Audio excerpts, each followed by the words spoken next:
The town of Frostwood was buried in silence that night. Snow fell in thick sheets, blanketing the mountain roads, muting every sound except the constant howl of the wind. For most people, it was just another winter storm. For 12-year-old Noah Bennett, it was a fight for survival. He ran as fast as his small legs could carry him, stumbling through the snowdrifts. His old coat flapped in the wind, barely shielding him from the freezing air. The soles of his shoes were soaked through.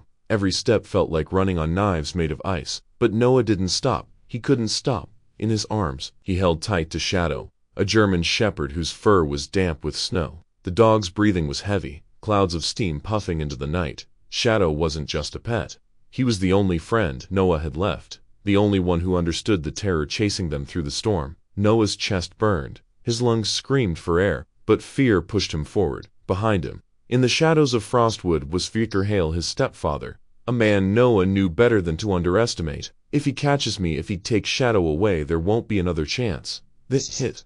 The boy's thoughts echoed louder than the storm itself. Each gust of wind felt like Victor's hand reaching out of the dark, ready to drag him back into that house of horrors. Up ahead, faint through the storm, a glow broke through the white haze, a single beam of yellow light. Noah blinked through frozen eyelashes. It wasn't a trick. It wasn't just snow playing games with his eyes. It was a car, not just any car, a patrol vehicle, its lights cutting through the night like a lifeline. Noah's legs nearly gave out. Relief surged through his body, followed by a wave of panic. What if I'm too late? What if he's right behind me? He pushed harder, stumbling down the slope toward the light. Beside him, Shadow barked once, sharp and urgent, as if encouraging Noah to keep going. The patrol car door opened. A man in uniform stepped out, brushing snow off his jacket. His boots crunched against the ice as he looked around the deserted road. His face was steady, calm, the kind of face Noah had seen only in movies, someone who looked like they could make the world right again. This was Deputy Ryan Callahan, a veteran officer of Frostwood to him. It was supposed to be a routine night, just another storm, another lonely patrol. But that changed the moment he saw the boy. From the darkness, Noah burst into the beam of headlights, stumbling, slipping, his small frame collapsing under exhaustion. He almost didn't make it. His knees buckled, and he went down hard. But before he hit the frozen ground, Ryan rushed forward and caught him. For a second, all Ryan felt was the weight of a shivering child in his arms. Then he noticed the dog pressing close, eyes fierce, like a soldier guarding its last mission. Noah's lips were blue from the cold, his breath ragged, his face streaked with tears and snow. He grabbed Ryan's sleeve with frozen fingers, his voice breaking into the wind. "Help me, please, save us." The words weren't just a cry for help. They were a lifeline, thrown out into the storm, desperate for someone, anyone to hold on to them. Ryan crouched down to the boy's level, steadying him, feeling the desperation in his grip. This wasn't just a lost child. Something darker was at play. "Noah, right? You're safe now," Ryan said firmly, though even he didn't understand the storm he was about to walk into. The boy's eyes, wide with fear, darted back toward the woods as if expecting Victor to appear out of the swirling snow at any moment. "Please," Noah's voice cracked again, trembling with both cold and terror. "Don't let him take me back." Ryan felt a chill that had nothing to do with the weather. Whoever him was, this boy wasn't just running from that night. He was running for his life. As Ryan helped Noah into the warmth of the patrol car, Shadow jumped in beside him, refusing to leave his side. The dog's loyalty was absolute. Its eyes locked on Ryan as though measuring whether this man could be trusted. Ryan gave a short nod to the dog. "It's all right, boy. I've got him." But as the car door shut and the heater began to hum, Ryan couldn't shake the weight of that moment. Something about the boy's fear felt different, deeper, heavier. He'd handled runaways before, kids who fought with their parents, kids who just wanted to escape. But this wasn't rebellion. This was survival. And in that instant, Deputy Ryan Callahan knew. This night in Frostwood wasn't going to be just another storm. It was the beginning of something far darker. The patrol car's heater hummed softly, fighting back the frost clinging to the boy's clothes. Deputy Ryan Callahan reached over, pulling a blanket from the back seat, wrapping it around Noah's trembling shoulders. The kid's lips were still blue, his teeth chattering. But it wasn't just the cold that shook him, it was fear. Ryan had seen fear before. He'd seen it in car crash survivors, in victims of violent crime. But this was different. This was the kind of fear that lived inside a person, burrowed deep and refused to let go. "Noah," Ryan said, crouching down so his eyes were level with the boy's, "you're safe now. No one can hurt you here." But Noah's eyes told another story. Wide, glassy, the color of storm-washed sky, eyes that darted back and forth, as if searching for danger hiding in every shadow. Then the boy's small hands clutched tighter around Shadow's leash. The German shepherd pressed close to him, muscles tense, ears pinned back, sensing the storm inside his young master. Finally, Noah spoke. His voice cracked, barely above a whisper. I'll give you Shadow." His words stumbled out, broken by sobs. Just promise me you'll arrest Victor Hale, please. He's going to kill me if you don't." The sentence hung in the air, heavier than the snowstorm outside. Ryan froze. In his career, he'd heard all kinds of cries for help, but never one like this. A child offering up his only companion, his only protection, just to buy a chance at safety. This wasn't a tantrum. It wasn't a misunderstanding. This was survival bargaining from a 12-year-old boy. "Slow down, son," Ryan said carefully, his voice steady, though his chest tightened. "Nobody's taking Shadow away. He's yours. He stays with you, but you need to help me understand. Who is Victor Hale?" The boy's breath caught in his throat. His fingers dug into Shadow's fur like he was holding on to the last piece of the world that made sense. Shadow let out a low growl, as if answering for him. The sound was sharp, primal, protective. Ryan lowered himself further, kneeling on the snow-dusted ground outside the open car door. Ignoring the cold biting at his knees, he kept his tone calm. "Softer now, Noah. Look at me. You're safe. You're not alone anymore. Nobody's going to hurt you while I'm here." Noah hesitated, then lifted his face. His cheeks were flushed red from the wind, but streaks of tears cut down through the frost clinging to his skin. His voice trembled as he forced out the words that had been choking him since the moment he ran into the storm. "Victor Hale," he said, his voice breaking. "He's my stepfather?" Ryan felt his stomach twist. A stepfather, the kind of threat that hides behind closed doors, out of sight, until it's too late. He didn't show his reaction. Not yet. The boy didn't need a man's anger. He needed safety. He needed someone steady. Ryan placed a firm, reassuring hand on Noah's shoulder. "All right," he said quietly. "That's enough for tonight. We'll figure the rest out at the station. But you're not going back to that house, Noah. Not ever, not while I'm here." Noah's breathing hitched, half a sob, half a gasp of relief. Shadow nuzzled his hand, sensing the boy's release of tension. If only for a moment. Ryan helped Noah fully into the patrol car, then slid into the driver's seat. He radioed dispatch, his voice calm and professional even though his thoughts were already racing ahead. "Dispatch, this is Unit 3. I've got a juvenile male, possible domestic abuse case. A suspect named Victor Hale. Bring in child services, stand by and alert the sheriff." "Copy." The radio crackled back with confirmation, but Ryan barely heard it. His eyes shifted to the rearview mirror, where Noah sat curled up under the blanket, Shadow's head resting in his lap. The boy's lips moved silently, almost like a prayer, though Ryan couldn't make out the words. The storm outside raged on, the roads nearly swallowed by drifting snow, but inside the cruiser there was a fragile pocket of warmth. For the first time in a long time, Noah wasn't running. Ryan tightened his grip on the wheel, his mind working through the pieces. A stepfather, a mother who wasn't there, a boy terrified enough to run through a blizzard. This wasn't going to be a simple welfare check. This was going to be something darker. He glanced once more at Noah, then at the dog's sharp, unblinking eyes. Shadow didn't look like any pet Ryan had ever seen. He looked like a soldier guarding his post. And the way the boy held on to him like life itself depended on it told Ryan that Shadow wasn't just part of the story. He was the story. As the cruiser cut through the night, Ryan felt it deep in his gut. This wasn't the beginning of an ordinary case. This was the first crack in a wall hiding something much larger, something dangerous, and he knew, with absolute certainty, that Victor Hale wasn't going to give up his secrets quietly. The Frostwood Sheriff's Department was quiet that night, the kind of stillness that only came during a blizzard. Wind howled outside the windows, rattling the glass, while inside the fluorescent lights hummed softly overhead. Deputy Ryan Callahan led Noah into one of the smaller interview rooms, not the cold, sterile ones reserved for suspects, but a warmer space, an old wooden table, two mismatched chairs, a faint smell of coffee and pine cleaner hanging in the air. The boy sat down gingerly, blankets still wrapped around his shoulders. Shadow settled on the floor beside him, close enough that Noah's knee brushed against the shepherd's thick fur. The dog's eyes never stopped moving, tracking every sound, every door creak, every shadow crossing the hallway outside. Ryan pulled out a chair across from him, setting his hat down on the table. He spoke in the same even tone he'd used out in the storm, steady, patient, the kind of voice that told a frightened kid there was no rush. No pressure, Noah, he said softly. You don't have to tell me everything tonight. But I need to understand a little more about what's going on at home. Can you help me with that?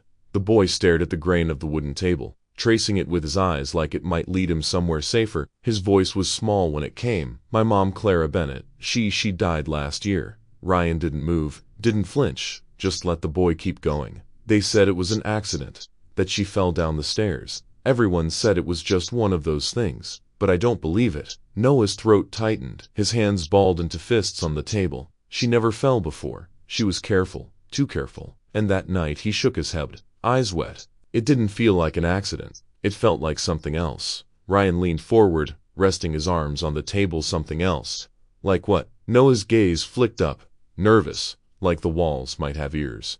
His whisper was sharp, urgent, like Victor pushed her. The name hung between them, heavy, dangerous. Ryan kept his voice level, though inside his gut twisted. What about your real father? He asked. Noah blinked, as if the question pulled him somewhere far away. Jonathan Bennett, he said slowly, as though reciting a name from a school roll call. He's been gone for years. Nobody knows why. Mom said he left when I was little. I barely remember him, just bits and pieces like him carrying me on his shoulders, or laughing when Shadow was still a puppy. He swallowed hard, but then he was gone. No letters, no calls, just gone. The silence that followed was broken only by the sound of Shadow shifting on the floor. The shepherd's ears twitched, his nose lifted, and a faint growl rumbled in his chest. Ryan noticed immediately. He turned his gaze toward the dog. Shadow's body stiffened, hackles rising, his eyes fixed on Ryan, not with hostility but with raw urgency. Then, almost as if he'd understood the name spoken aloud, his growl deepened into a guttural snarl. Noah startled, clutching the leash tight. Easy, boy, he whispered, running his hand through the dog's fur. It's okay. He's not here. But Shadow wasn't calming down. The very mention of Victor Hale had ignited something primal in him. His lips curled back, teeth bared, muscles taut like a drawn bowstring. Ryan's brow furrowed. He'd been around canine units long enough to know the difference between a dog spooked by noise and a dog reacting to something it knew. This wasn't fear, it was recognition. He leaned back slightly, studying the animal. Does he always do that when you say Victor's name? Ryan asked.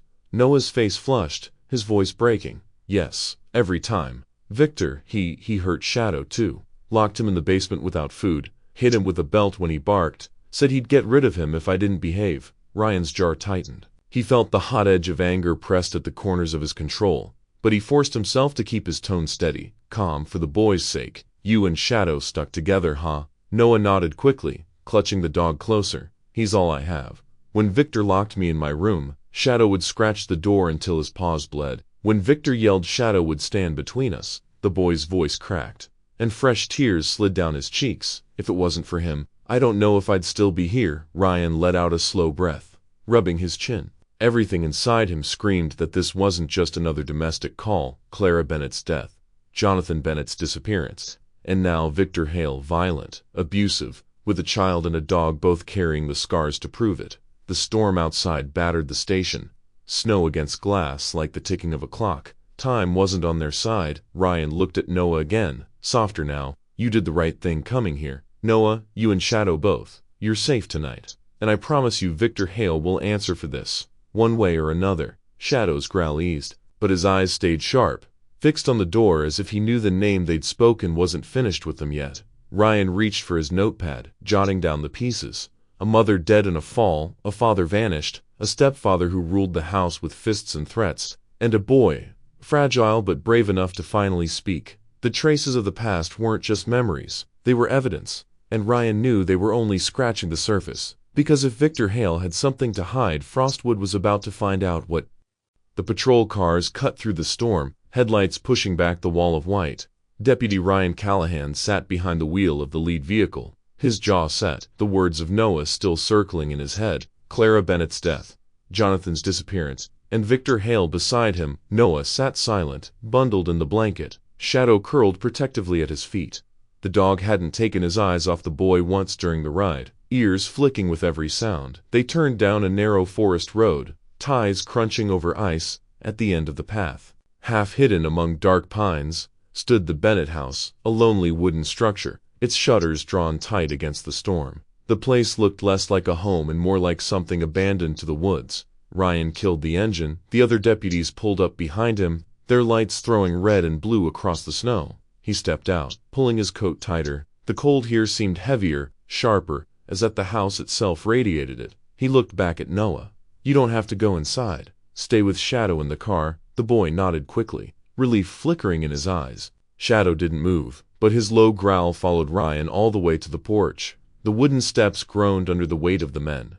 Deputy Alvarez pushed the door, but it didn't budge. Ryan tried the knob locked. He gave a signal. One deputy shouldered it, the old frame giving way with a crack. The smell hit them first. Not rot, not fresh, just stale. A mix of mildew, cold air, and something faintly metallic. The beam of Ryan's flashlight swept across the kitchen. Dishes shattered on the floor. A chair with one leg snapped. Cabinet doors half open. As though someone had been searching or fighting, Ryan crouched near the table, his light falling on something faint against the floorboards. A dark smear, almost lost in the wood grain. He ran a gloved hand over it, lifting just enough to see the dried, rusty brown blood. It wasn't new, but it also wasn't cleaned. Just left there, absorbed into the house. "Bag this," Ryan said quietly. Alvarez marked the spot. They moved deeper into the kitchen, checking drawers, cupboards. Most of it was ordinary clutter, but near the back wall, behind the old oak pantry, one deputy tapped his boot against something hollow. Ryan helped shove the heavy cabinet aside.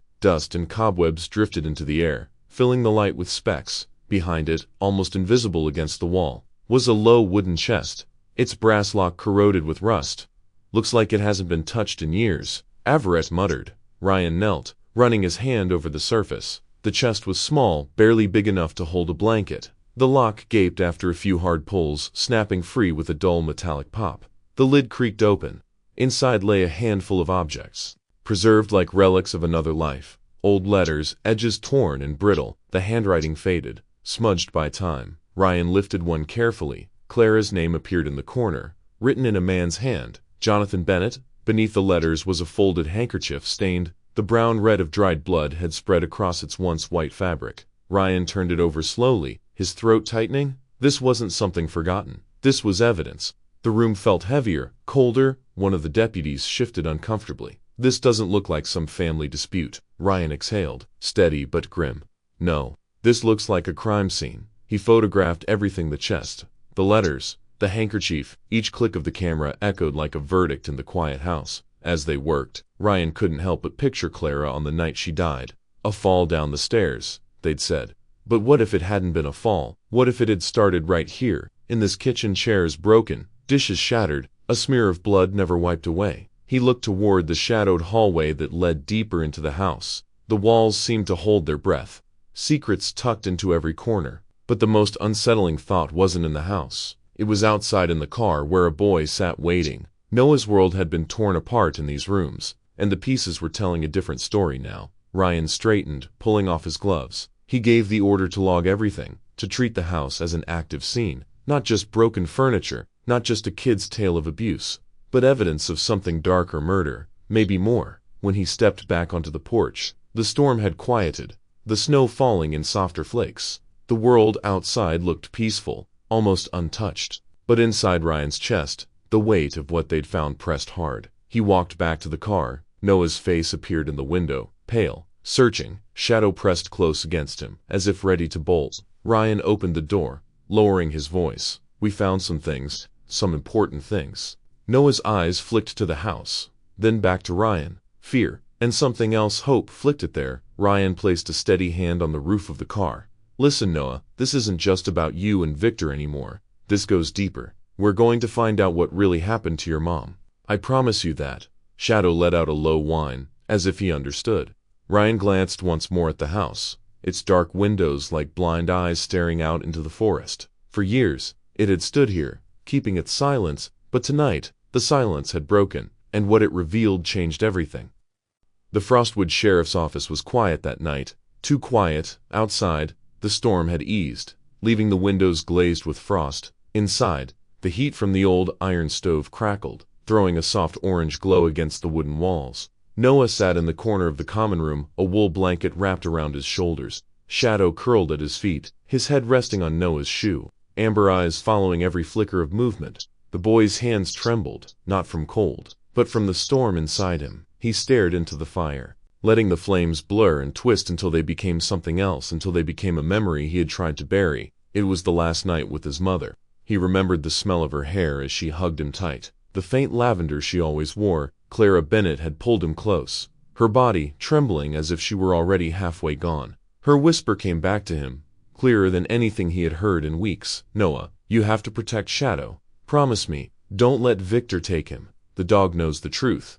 At the time, Noah hadn't understood. He was just a boy clutching at his mother's dress, nodding through tears. But now, sitting in the sheriff's office, the words echoed in his head like a warning carved into stone. "Protects Shadow." Noah reached down, burying his fingers in the thick fur at Shadow's neck. The dog lifted his head, eyes soft but alert, as if he too remembered. Noah whispered into the warm fur, his voice breaking, "I won't let him take you. Not now, not ever." Shadow gave a quiet, rumbling sound, half growl, half reassurance. The firelight caught his eyes, making them glint like embers across the room. Deputy Ryan Callahan watched in silence. He had seen a lot in his years: broken families, domestic disputes, even children hardened by things no child should endure. But this was different. This boy wasn't just traumatized. He was carrying something bigger, something heavier, as if Clara's last words had laid a burden on his small shoulders that no one else could see. Ryan moved closer, careful not to startle Noah. He crouched beside him,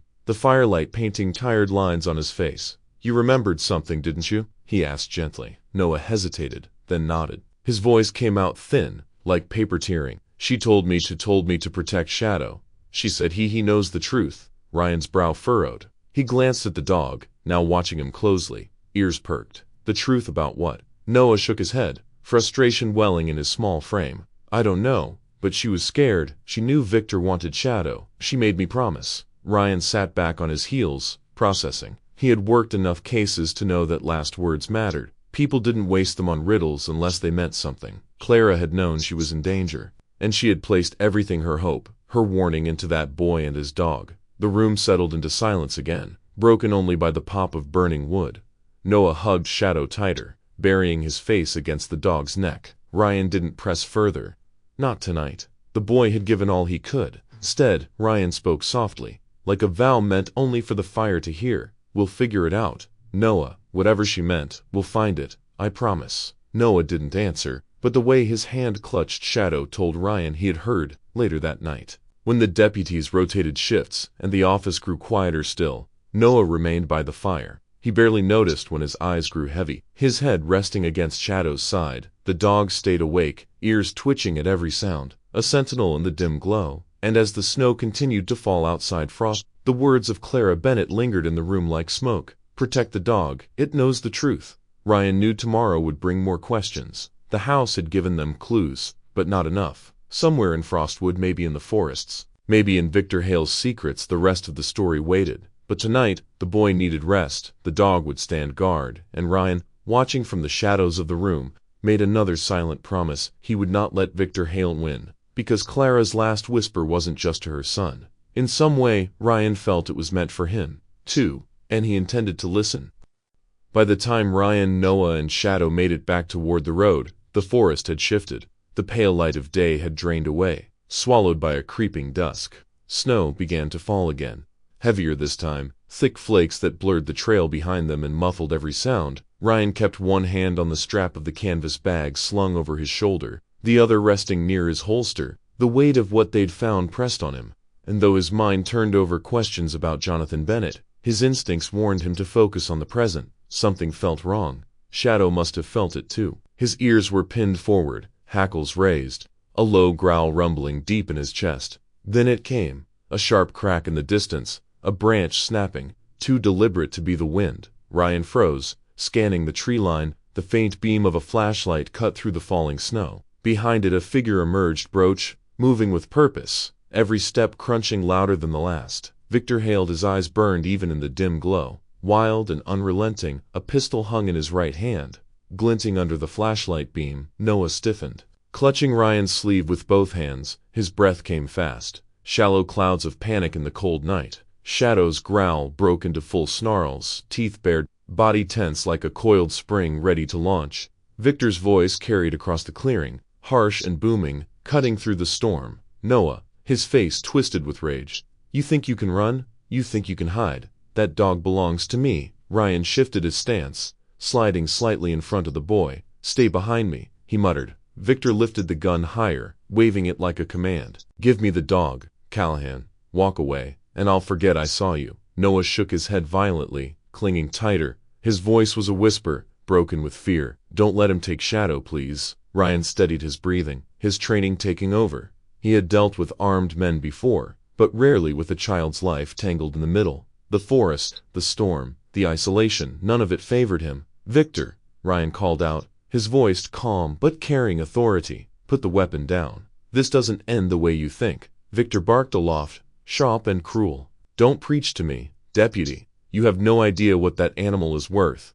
You think this is about a kid and his mutt. That dog is the key. He remembers. He knows. His words chilled Ryan in a way the snow couldn't. Clara's warning echoed again. The dog knows the truth. Victor stepped closer, the flashlight beam blinding as it swept across their faces. Last chance. Hand over the boy and the dog, or you won't make it out of here. Shadow exploded with furious sparks. Lunging against the leash, Ryan tightened his grip. His other hand drew his sidearm in one smooth, practiced motion, the metallic click breaking the silence between them. The standoff hung in the frozen air. For a heartbeat, neither man moved. Snow swirled between them, their breath fogging like smoke in the beam of light. Then Victor lunged forward, gun raised. Noah, run, Ryan shouted. The boy didn't hesitate. He bolted into the trees, Shadow dragging him faster through the snow. Victor swung his aim toward the movement, finger tightening on the trigger. Ryan stepped into his path, his own weapon leveled. Don't. The two men collided, a violent crash of bodies and weapons. The flashlight flew from Victor's hand, spinning wildly before landing in the snow, its beam casting jagged shadows across the clearing. They grappled in the half-light boots slipping in the drips, fists slamming into coats and shoulders. Ryan fought to keep Victor's gun hand down, the barrel scraping dangerously close to both of them. The smell of sweat and gun oil cut through the cold. Victor snarled, his strength fueled by obsession. You don't understand, Callahan. That dog isn't yours to protect, it's mine to control. Ryan shoved back with everything he had, his voice a roar growl. Over my dead body. The gun discharged a deafening crack that lit the trees in a split second. Flashed. Snow fell from branches overhead as both men staggered, the echo rolling through Raven Hollow like thunder. Ryan's ears rang. His weapon was still in his grip. Victor's gun had skittered across the snow, landing feet away, just beyond reach. They locked eyes in the dim glow. Neither spoke, both breathing like animals, steam pouring from their mouths. For a moment, it seemed Victor might dive for the weapon, but then Shadow's growl carried back through the trees. Closer now, louder, promising violence if Victor made the wrong move. Ryan kept his aim steady, voiced hard as steel. It's over. Walk away before you can't. Victor's face twisted, torn between fury and calculation. Finally, he took one step back, then another. His silhouette melted into the storm, swallowed by snow and shadows. The forest went quiet again. Too quiet. Ryan lowered his gun slightly but didn't holster it. His eyes scanned the darkness, ears straining for any sign of Victor's return. Then he heard it, Noah's voice, breathless, calling his name. Shadow's barks cutting through the cold like a beacon. Ryan exhaled, the weight to the standoff pressing into his chest. He had bought them time, nothing more. Victor Hale wasn't finished. As he guided Noah back onto the trail, Ryan felt the bag against his shoulder, the map, the papers, the name Jonathan Bennett, the boy's father. Victor wanted the dog, wanted the truth buried. And that meant only one thing. They were closer than ever to uncovering it. But it also meant the real danger had just begun. The storm hadn't let up by the time Ryan marched Victor Hale into the Frostwood station. Snow clung to Victor's coat, melting into dark patches on the floor as the deputies shoved him down the hall. His wrists were cuffed tight behind his back, but his eyes, sharp, calculating, were anything but defeated. Noah sat in the lobby, clutching Shadow close, his knees drawn to his chest. The boy's gaze followed Victor like prey watching a predator forced into a cage. Shadow's growl tracked every step, a steady warning that only seemed to amuse Victor. Ryan put a steady hand on Noah's shoulder. He's not touching you. Not now. Not ever again. The boy nodded, but his grip on Shadow never loosened. Inside the interrogation room, the atmosphere shifted, the walls closed in, the dim lights buzzing above, the single table separating lawman from criminal. Ryan dropped a file down, its papers spilling across the surface, photos from the cabin, the blood-stained scarf, the broken furniture. Victor leaned back in his chair, the coughs clinking as he settled in. His smirk was a mask, but his silence carried weight. Ryan took a seat across from him. "You've got two options," he said evenly. "Talk to me, or talk to a judge. Either way, this doesn't end well for you." For a long moment, Victor said nothing. His breathing was slow, deliberate, the kind of patience that unsettled anyone watching. Finally, he chuckled. "You think you've won something here?" Ryan's jaw tightened. "I stopped you from hurting a kid. That's enough of a win for me." Victor's smirk widened. "A kid? No, deputy. You've stepped into something you don't understand. Clara, she thought she could stop it too. Look where that got her." Ryan's fists curled against the table. "You leave her name out of your mouth?" Victor tilted his head, savoring the reaction. Then, almost casually, he spoke words that shattered the room's silence. "Clara didn't fall down those stairs. She didn't slip. She didn't trip. She knew too much." The words landed like a blade. Ryan leaned forward, his voice rough. "Are you saying you killed her?" Victor didn't flinch. His eyes glittered. "Cruel. I said she knew too much. I said she couldn't keep her mouth shut. Accidents happen. Sometimes they just need a little help." Ryan slammed a palm on the table, the sound echoing off the walls. "Answered the damn question." Victor didn't. He only leaned forward, lips curling into a smile that made Ryan's skin crawl. "Do you think she told that boy everything? Or do you think she whispered just enough to haunt him?" Ryan steadied his breathing, fighting the urge to reach across the table. This wasn't just about Clara anymore. "What about Jonathan Bennett?" Ryan pressed. "Noah's father. People say he walked out, disappeared. Where is he?" For the first time, Victor's smirk faltered, just slightly, enough for Ryan to notice. Victor lowered his voice, the words coming out almost like a taunt, almost like a warning. "Jonathan Bennett is alive." Ryan's heart thudded. "Where?" Victor laughed softly, leaning back again. "You want the truth. Find him, if you dare." The room chilled, colder than the storm outside. Ryan searched his face, weighing every twitch of expression, every pause. Was this manipulation, or was Victor careless enough to let truth slip? Before Ryan could push further, Victor leaned in again, voice low, venomous. "You're digging into graves better left untouched. Deputy, Clara died for a reason. Jonathan vanished for a reason. And if you keep following this trail," he let the silence stretch, eyes locking with Ryan's, "you'll end up in one too." Ryan stood abruptly, the chair scraping hard against the floor. His anger was fire, but his training forced him to bank it down. He pressed a finger into the table, close enough for Victor to feel the weight of it. "You don't scare me, and you're not getting away with this. Not this time." Victor only grinned, leaning back in his chair like a man who'd just planted a seed and was content to let it grow. Ryan stormed out, slamming the door behind him. In the hallway, Noah looked up, eyes wide with silent questions. Shadow pressed against the boy's leg. Alert and restless, Ryan crouched to meet Noah's gaze. He couldn't tell him everything, not yet. The boy had lost a nut, but the words Victor left behind echoed like a curse. "Clara didn't fall. Jonathan is alive." Ryan placed a hand on Noah's shoulder. "We're closer to the truth now, but it's going to get harder from here." Noah's lips trembled, but he nodded, his voice a whisper. "I don't care. I just want to know what really happened." Ryan nodded back, a silent promise. He would get answers for Noah, for Clara, for all of them. Behind the closed interrogation door, Victor Hale chuckled to himself, a sound that carried through the vents like smoke. It wasn't the laugh of a man beaten. It was the laugh of a man who still held the next move, and the game was only beginning. The snow had slowed by morning, leaving Frostwood wrapped in a white silence. Ryan guided his truck carefully along the winding mountain road. Noah in the passenger seat, Shadow pacing in the back. The boy had barely spoken since the interrogation, his face pressed against the glass, watching pines blur past, his breath fogging the window. Ryan glanced at him. "We don't have to do this today. You've been through enough." Noah shook his head. "Shadow wants to go. We have to follow." And Ryan understood. The dog hadn't stopped tugging at the leash since Victor's arrest. Restless, insistent, like it knew there was more to uncover. They turned off the main road, the truck crunching over a narrow path leading into the foothills of Silverstream. The river glimmered frozen under weak sunlight, its surface cracked like glass. Shadow leaped out the moment the truck stopped, nose low to the ground, pulling Noah toward the tree line. Ryan followed close, hand near his sidearm out of habit. The forest here was quiet, heavier than Raven Hollow had been, almost expectant. After 20 minutes of trudging through drifts, Shadow stopped abruptly at a ridge. He barked once. "Shop," and began pulling at the base of a massive boulder. Noah knelt beside him, brushing away snow with his bare hands.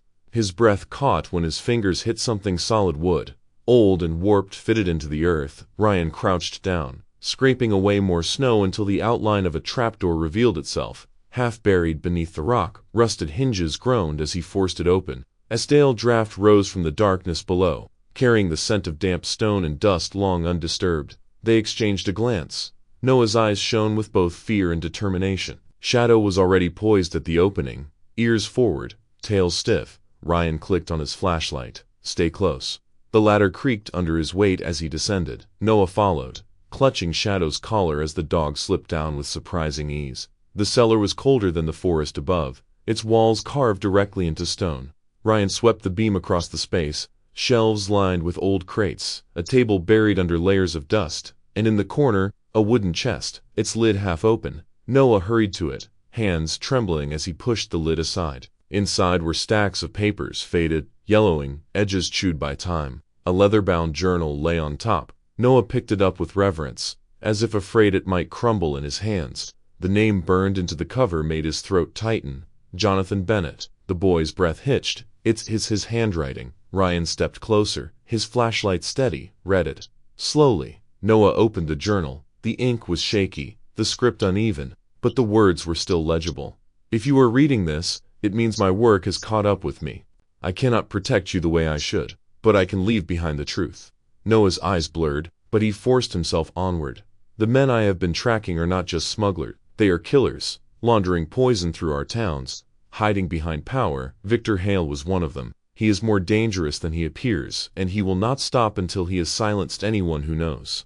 Ryan felt the weight of each sentence like a stone sinking deeper. Noah turned another page, his voice cracking. If Clara is gone, it is because she refused to stay silent. If you, my son, have found this trust Shadow, he carries my scent, my path, and he will lead you further. Never give him up. He is the key. The boy's shoulders shook. He pressed the book against his chest, tears slipping down his cheeks. Shadow nudged him gently, whining low. As if to reassure him, Ryan placed a steady hand on Noah's back. Your father didn't abandon you. He was fighting something bigger. He was trying to protect you. Noah wiped his face with his sleeve, clutching the journal tighter. He's still out there. I know he is. Ryan didn't answer right away. He scanned the rest of the chest files, photographs, copies of reports. He pulled out one, a grainy picture of Victor, standing with two other men in front of a truck loaded with crates. The date scribbled on the back was nearly a decade old. Ryan muttered under his breath. This isn't just about one violent man.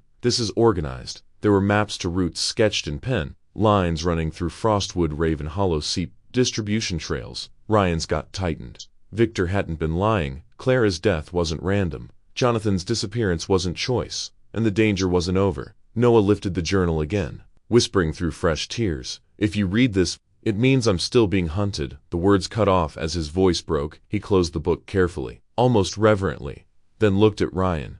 He wanted me to find this. He wanted me to keep going. Ryan crouched to meet his eyes, his tone firm but gentle. We will, but you don't do it alone.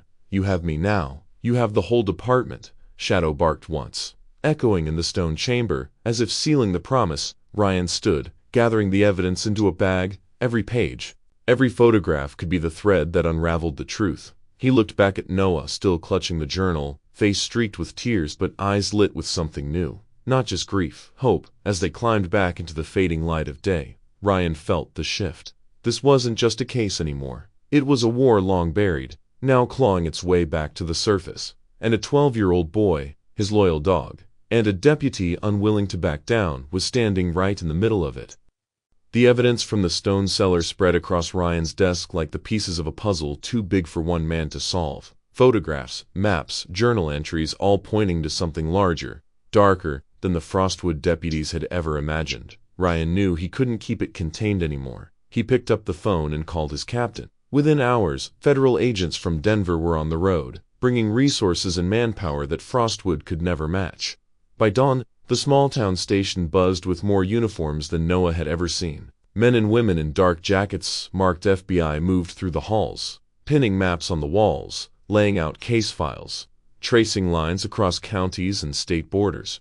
Noah sat quietly in the corner, shadow pressed against his legs. From time to time, An agent would glance at him with curiosity, just a boy. Yet the reason this whole operation was breaking open. Ryan crouched beside him.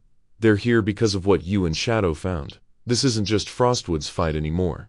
Noah nodded, but his grip on the journal never loosened. The raids came quickly. Coordinated strikes across the state, based on Jonathan Bennett's notes and the evidence hidden beneath the rock. Warehouses disguised as trucking depots, farmhouses masking stockpiles. In one operation, federal agents uncovered crates of assault rifles wrapped in tops, ready to be moved across state lines. In another, they seized packages of narcotics hidden in feed sacks, destined for cities hundreds of miles away. Ryan watched the reports roll in with grim satisfaction.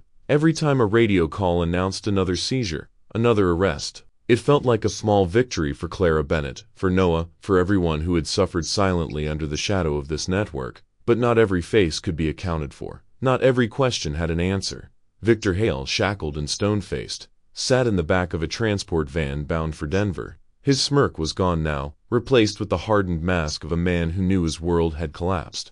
In court, weeks later, the evidence against him piled high. Photographs linking him to shipments, testimonies from former associates, the blood-stained scarf recovered from the Parker house, and, most damning of all, Jonathan Bennett's journal. Victor's attorney tried to fight, called the journal hearsay, called the photos circumstantial, but the weight of the federal case was immovable. When the verdict came, the courtroom held its breath. Guilty on all counts, Victor Hale was sentenced to life without parole. The judge's gavel struck like a final nail sealing a coffin. Noah was there that day, sitting in the gallery with Ryan by his side and Shadow curled beneath the bench. He didn't cheer, he didn't smile, he only watched Victor being led away, shackles clinking, the sound echoing in his bones. Justice had come, but closure felt far away. Later, outside the courthouse, snow drifted down again, gentle this time. Almost peaceful. Reporters swarmed, microphones flashing. But their questions weren't about Victor anymore. Deputy Callahan, what about Jonathan Bennett? The journal suggests he's alive. Do you have any leads? Ryan pushed through the crowd, shielding Noah from the chaos. No comment, he said firmly, but inside, the words gnawed at him, because the truth was, there were no leads. Jonathan Bennett was a ghost, scattered across fragments of handwriting and whispers in a criminal's half-finished confession. That night, back in Frostwood, Ryan sat in his office long after the station had gone quiet. He flipped through the journal again, reading lines over and over, searching for something he might have missed, coordinates, initials, anything. But Jonathan's words were careful, almost cryptic, as if he had known someone else would one day read them. On the last page, the handwriting faltered, shaky, almost desperate. If you read this, it means I am still being hunted. Do not trust anyone too quickly. Protect Noah, protect Shadow. My story isn't finished yet. Ryan closed the book slowly, his jaw tight. He didn't know if Jonathan was alive or buried in some unmarked grave. But he knew one thing, the trail wasn't over. For Noah, life had shifted into a strange in-between. He wasn't locked in Victor's house anymore, wasn't trapped in fear every waking moment, but the hole left by his mother, and the uncertainty surrounding his father, made every day heavy. Sometimes he would sit by the river with Shadow, flipping the journal open to random pages. He'd trace the letters with his finger, whispering the words under his breath, as if speaking them aloud might summon his father home. Ryan often joined him, standing a few feet back, letting the boy have his space. He had promised Noah protection, and he meant it. But he also felt the weight of another promise, an unspoken one, to finish what Jonathan had started, because justice had been served in court. Yes, the network had been shattered. Victor Hale was behind bars, but Jonathan Bennett's fate, that truth, remained in the shadows. And Ryan knew shadows don't stay quiet forever. The case was no longer just no longer just federal. It was personal, for a boy who had lost too much, for a dog who carried the scent of a missing father, and for a deputy who had sworn he wouldn't stop until the last piece of the story was uncovered. The storm might have passed for now, but the horizon still held secrets waiting to break. The courthouse steps had emptied, reporters packed up their cameras, federal cars rolled away, their sirens fading into the distance.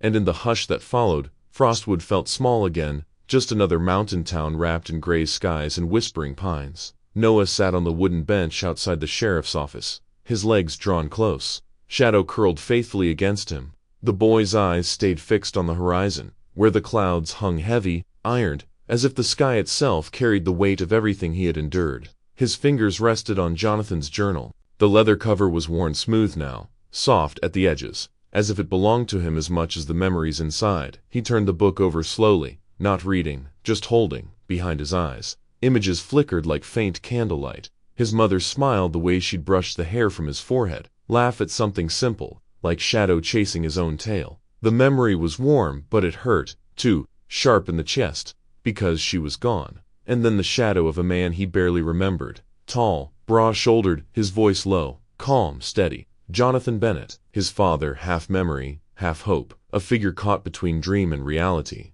Noah blinked hard, pulling in a shaky breath. For the first time the ache didn't drown him. For the first time, there was something else, something lighter. Hope, fragile, but alive. He whispered it to himself, almost too soft to hear. Maybe he's still out there. The station door creaked open behind him. Ryan stepped out, his jacket slung over his shoulders, his boots crunching softly on the gravel. He didn't speak right away, just stood for a moment, watching the boy and the dog sitting together in the quiet dusk. Then he lowered himself onto the bench beside Noah, leaning forward, elbows on his knees. "You know," Ryan said gently, "when I was your age, I used to sit out here to... My dad worked inside long hours. I'd wait for him, sometimes until the stars came out." Noah glanced at him, surprised. Ryan rarely talked about his past. "What happened to him?" Noah asked. Ryan's eyes lingered on the ground. "He never made it home one night. A wreck on the mountain road. They told me he died instantly." He exhaled. "Slow. I thought the world ended,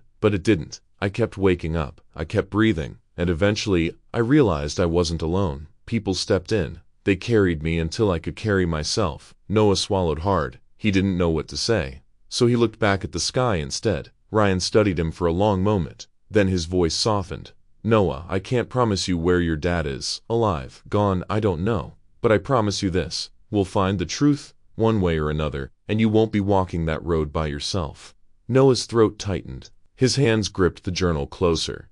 Shadow stirred, pressing his nose against the boy's arm as if echoing Ryan's words. Slowly, Noah nodded. "Thank you." The silence that followed wasn't heavy anymore. It was steady, a pause that felt like grounding instead of emptiness. The clouds above thinned, just a little, and through them broke a sliver of late sunlight. It painted the street in pale gold, catching on the snowbanks, turning the frost on the windowpanes into quiet fire. Noah lifted his face toward it. For the first time in months, he didn't feel like he was drowning in the dark. The grief was still there, sharp, aching, but it no longer stood alone. Hope sat beside it, fragile but real. He spoke quietly, almost to himself. "If he's out there, he's trying to find me too." Ryan glanced at him, then looked back at the horizon. "Maybe he is," he said, "and until you find each other, you've got me. You've got Shadow. That's family, too."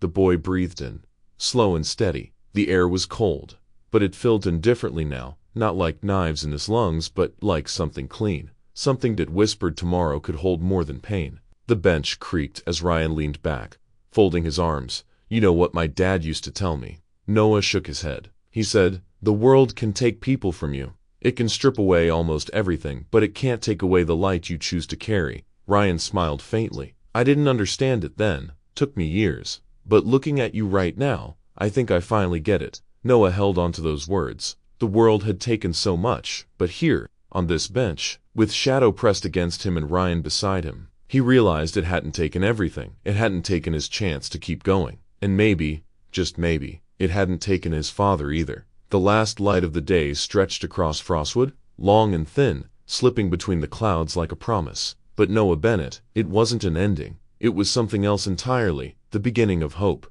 the first step toward whatever waited beyond the shadows. And though questions still lingered about Jonathan, about the scars left behind, Noah no longer felt like a boy lost in the dark. He felt like someone who could stand, who could search, who could wait, because he wasn't alone anymore.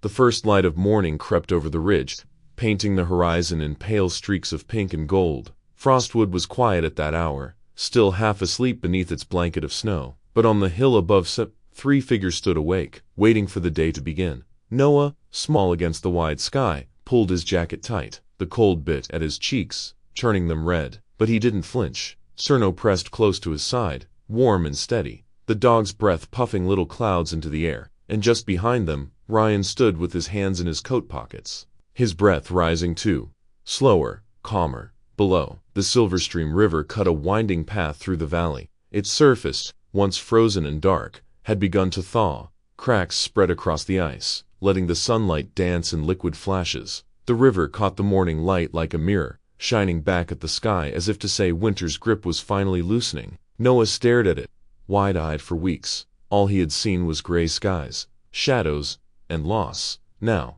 for the first time, there was color. There was light. "Look," he whispered, tugging lightly at Shadow's fur. "It's changing." Shadow's ears flicked forward, his deep eyes locked on the glimmering water. The shepherd seemed to understand the boy's words, the same way he had understood so much already: the danger, the secrets, the grief. Noah's chest tightened, but not with fear, with something stronger. He dropped to one knee, wrapping both arms around the dog's neck. His voice was steady, his breath warm against Shadow's fur. "We're not done," Noah said, his tone quiet but certain. "We're going to keep looking. He's still out there." Shadow gave a soft whine, nudging closer as if sealing the promise. Behind them, Ryan shifted. The sheriff had seen enough boys grow up in this town, some swallowed by grief, others hardened by it. But this was different. Noah wasn't giving in. He wasn't breaking. He was choosing to fight for hope, no matter how fragile it seemed. Ryan stepped forward and rested a firm hand on the boy's shoulder. The gesture was simple, but his eyes carried the weight of it, steady, warm, and unspoken. "You don't have to do it alone," Ryan said quietly. "Whatever comes, I'm with you. We'll find the truth together." Noah glanced up, meeting his gaze. For the first time in a long while, he didn't feel like a child lost in someone else's storm. He felt like someone standing at the edge of his own story. He nodded once. Firm, together. The morning stretched wider, spilling gold across the hills. Frost glistened on the branches of the pines, turning them into glass. A crow took flight from a tree, wings catching the light as it disappeared over the valley. Noah closed his eyes for a moment, listening. The river's thundering current whispered below. The crunch of Ryan's boots shifted behind him. Shadow's breathing was steady at his side. For a heartbeat, he imagined another sound laid into the morning: his father's voice, distant but alive, carried on the wind. He opened his eyes again. The voice was gone, but the hope wasn't. Jonathan Bennett, somewhere, maybe near, maybe impossibly far, but alive in the mystery that still bound them. The journal's pages, the evidence hidden in the snow, the trail Victor had left unfinished, none of it felt closed. That felt like the start of a longer road. Noah took one last look at the Silverstream's shimmering water. He pressed his hand to Shadow's collar, grounding himself. "Let's go," he said softly. "We've got more to find." Ryan gave a short nod. "Then we'll keep going." Together, they turned from the river, their silhouettes outlined by the rising sun, the boy, the sheriff, and the dog, a small trio against the wide, endless willows. The snow crunched beneath their boots and paused as they began the walk down the hill. Their shadows stretched long behind them, chasing the past, even as the light pulled them forward. Frostwood still held secrets. The journals hinted at names unspoken, deals unbroken, dangers unresolved. Somewhere beyond the mountains, in places Noah had never seen, the trail would twist again. But on that morning, standing above the Silverstream, he understood something he hadn't before. The journey wasn't ending. It was just beginning, and he wasn't walking into it alone. The first true dawn of his new life had broken, and with it came a promise of answers, of battles, of hope. Noah, Ryan, and Shadow disappeared into the thorning woods, their path uncertain, their bond unshakable. The river sparkled behind them, carrying the light forward, deeper into the horizon. A chapter closed. A greater story waited.